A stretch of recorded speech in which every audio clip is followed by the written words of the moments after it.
DMK MP Kanimozhi took a veiled swipe at actor-politician Vijay a day after he criticized Chief Minister M.K. Stalin over alleged custodial deaths during his tenure. Thirupavanam, Madappuram, Ajit Kumar அவர்கள் ஒரு சாதாரண ஒரு எளிய குடும்பத்தைச் சேர்ந்த ஒரு இளைஞர்.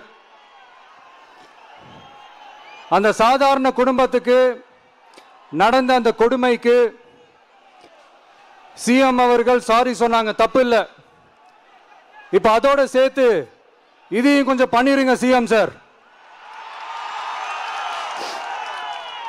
உங்களுடைய ஆட்சி காலத்தில் இதே மாதிரி போலீஸ் விசாரணையில் 24 பேர் இறந்து போயிருக்கிறாங்க.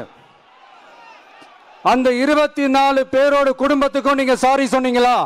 அஜித் குமார் அவர்கள் குடும்பத்துக்கு நீங்க கொடுத்த நிவாரணம் மாதிரி இந்த 24 பேர் குடும்பத்துக்கும் நீங்க நிவாரணம் கொடுத்தீங்களா? தயவு செஞ்சு நிவாரணம், அந்த நிவாரணத்தையும் கொடுத்துருங்க. சாத்தான்குளம் ஜபராஜ் ஃபெனிக்ஸ் அந்த கேஸ் வந்து சிபிஐக்கு மாத்தினப்போ இது தமிழ்நாட்டோட காவல்துறைக்கு அவமானம்னு சொன்னீங்க. இன்னைக்கு நீங்க உத்தரவிட்டதுக்கு பேர் என்னங்க சார்? அதே தானே அன்னைக்கு நீங்க சொன்னதும் இன்னைக்கு நடக்கிறதும் அதே தானே? அதே சிபிஐ தானே?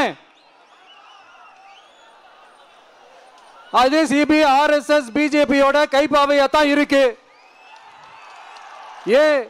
ஏன் நீங்க அங்க போய் ஒளிஞ்சிக்கிறீங்க?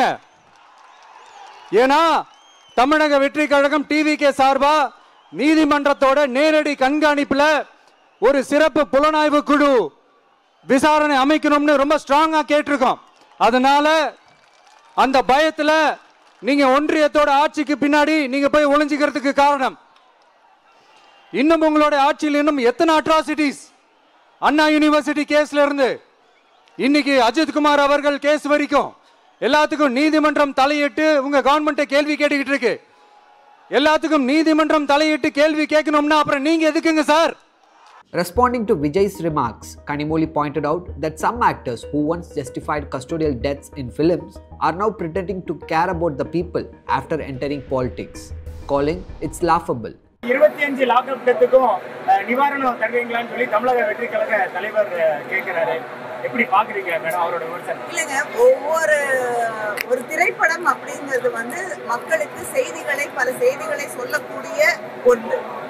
சில நடிகர்கள் அவங்க நடிக்கக்கூடிய திரைப்படங்கள்ல வந்து லாக்அப் டெத்தை வந்து நியாயப்படுத்தக்கூடிய வகையிலே நடித்துவிட்டு இன்னைக்கு புதிதாக அரசியலிலே காலடி எடுத்து வைத்தவுடன் அவங்களுக்கு மக்களுக்கு மீது அக்கறை இருக்கும் பொழுது அப்படிங்கிற மாதிரி பேசும்பொழுது தான் நகைச்சுவையாக இருக்கு.